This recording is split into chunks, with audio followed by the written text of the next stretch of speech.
Hello दोस्तों, स्वागत है आपका। आज का हमारा रीट का जो बहुत ही महत्वपूर्ण टॉपिक है वो है वृत्त का क्षेत्रफल। तो वीडियो को पूरा ज़रूर देखें क्योंकि पिछली रीट में जो वृत्त का सवाल आया है वो भी हम करेंगे और वृत्त पर आधारित जितने भी सवाल हैं, जिस तरीके के सवाल बन सकते हैं वो सारे सवाल हम आज की वीडियो में करेंगे और वृत्त के बारे में पूरा जानेंगे कि वृत्त क्या है और वृत्त के क्षेत्रफल के सूत्र, सारे परिमाप के सूत्र, परिधि के सूत्र सब हम करेंगे आज की वीडियो में। तो वीडियो को पूरा ज़रूर देखें। तो आइए हम वृत्त के बारे में जानते हैं। तो वृत्त एक समतलीय आकृति है, मतलब किसी समतल पर कोरी गई आकृति वृत्त है। तो वृत्त जैसे एक समतलीय आकृति है, इसका क्षेत्रफल, इसकी परिधि होता है कि एक चक्कर। जैसे कि अपन यहाँ से परिमाप मतलब एक चक्कर, जैसे कमरे का परिमाप क्या है, उसकी चारों दीवारों के साथ अपने एक चक्कर पूरा करते हैं, मतलब सभी दीवारों की लंबाई योग, सभी दीवारों की लंबाई का योग कमरे का परिमाप। उसी प्रकार से वृत्त का परिमाप क्या है, परिधि के सहारे हम जब चलते हैं और एक चक्कर पूरा करते हैं तो ये इसकी वृत्त की परिधि या इसका परिमाप होता है। तो वृत्त का परिमाप होता है। आधे वृत्त का परिमाप जो पिछली बार सवाल आया है, अर्धवृत्त के परिमाप पर आधारित आया है, परिधि पर आधारित आया है। क्षेत्रफल का सवाल तो हम आज की वीडियो में करेंगे। तो आज हमें सबसे पहले हमें पता होना चाहिए वृत्त क्या है। वृत्त एक समतलीय आकृति है। वृत्त क्या है? समतलीय आकृति।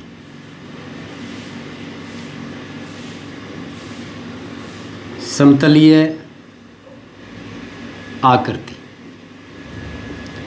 वृत्त एक समतलीय आकृति है, कोरी गई आकृति है। अब वृत्त क्या करता है, जिस समतल पर वृत्त को हम कोरते हैं, बनाते हैं, वृत्त उसके 3 भाग कर देता है। अगर आपसे कोई प्रश्न पूछ ले तो वृत्त समतल के कितने भाग करता है? वृत्त समतल के, किसी भी समतल के कितने भाग करता है?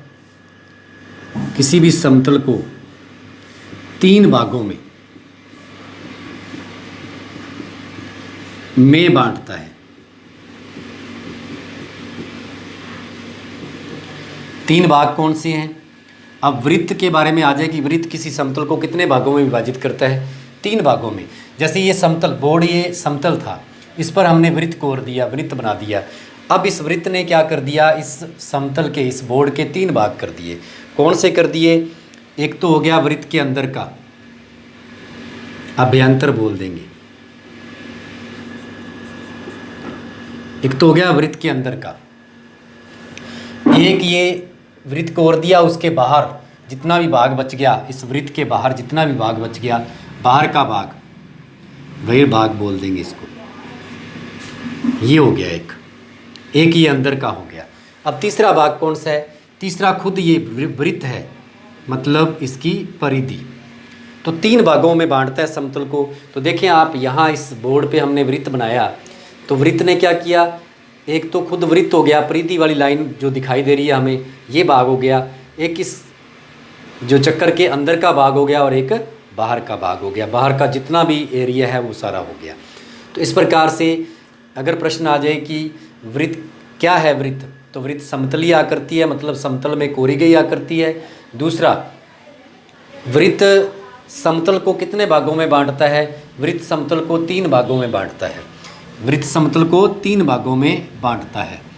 एक अंदर का भाग, एक बाहर का भाग और एक खुद वृत्त, परिधि मतलब।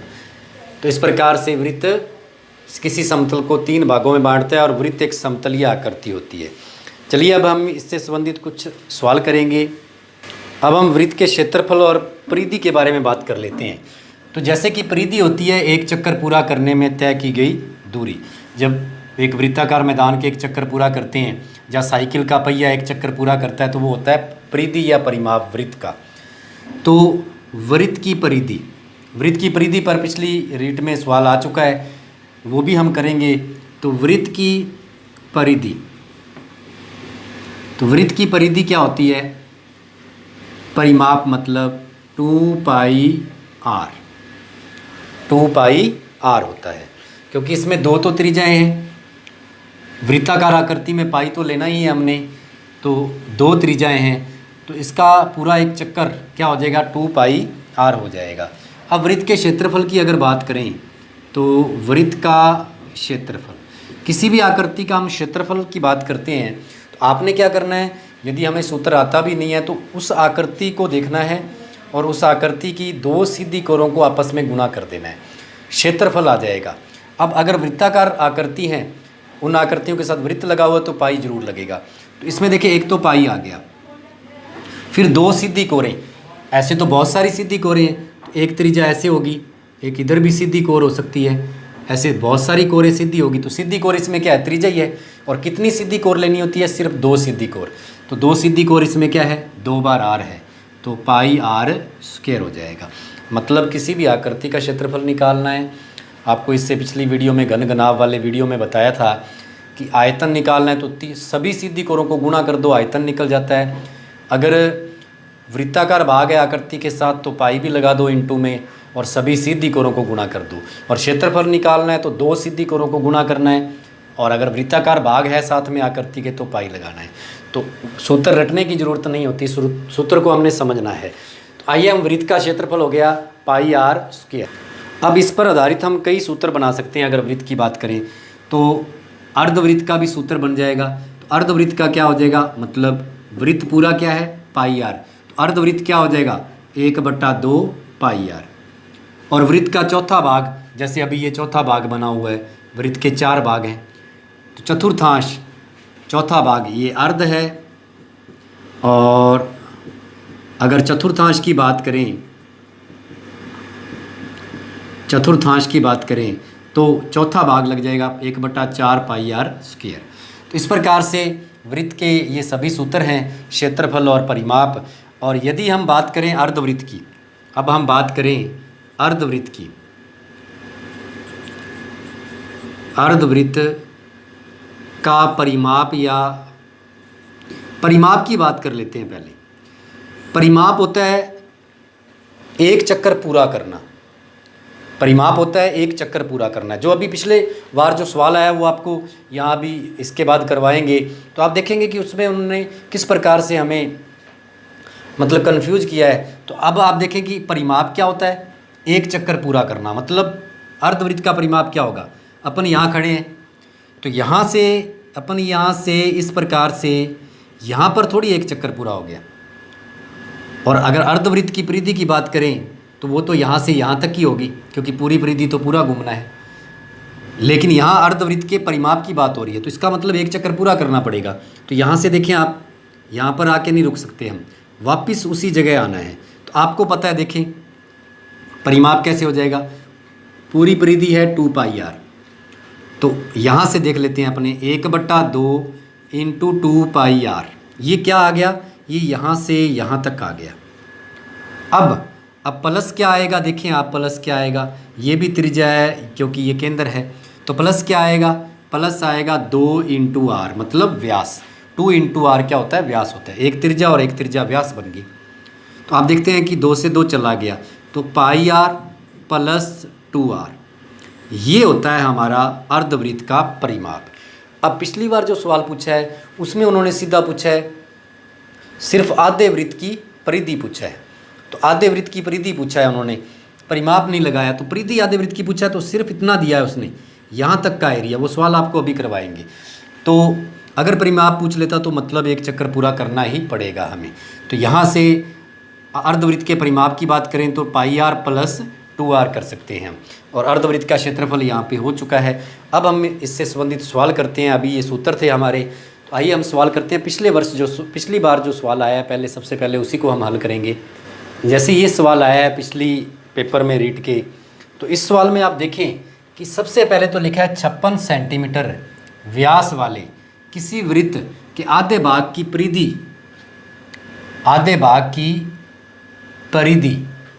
क्या होगी, आधे भाग की परिधि क्या होगी। तो व्यास दिया हुआ है, तो व्यास से हम सबसे पहले क्या बनाएंगे, त्रिज्या हमें पता होनी चाहिए। तो व्यास की आधी होती है त्रिज्या। जैसे ये व्यास है तो व्यास की आधी क्या होगी, त्रिज्या। तो सबसे पहले हमारी त्रिज्या क्या होगी, व्यास की आधी, मतलब 56/2, व्यास की आधी होगी त्रिज्या 28। सबसे पहले। उसके बाद हमने निकालना है किसी वृत्त के आधे भाग की परिधि, आधे भाग की परिधि निकालनी है। देखिए आप ध्यान से देखिए, आधे भाग की परिधि लिखा है, तो मतलब कुल मिला के हमने ये निकालना है आधे भाग की परिधि। पूरे भाग की परिधि क्या होती है? पूरे भाग की परिधि होती है 2 पाई r। तो आधे भाग की परिधि क्या होगी? इसका आधा कर देंगे, मतलब 1/2 2 पाई r। अब फ़र्क क्या है वो आपको अभी बता देंगे।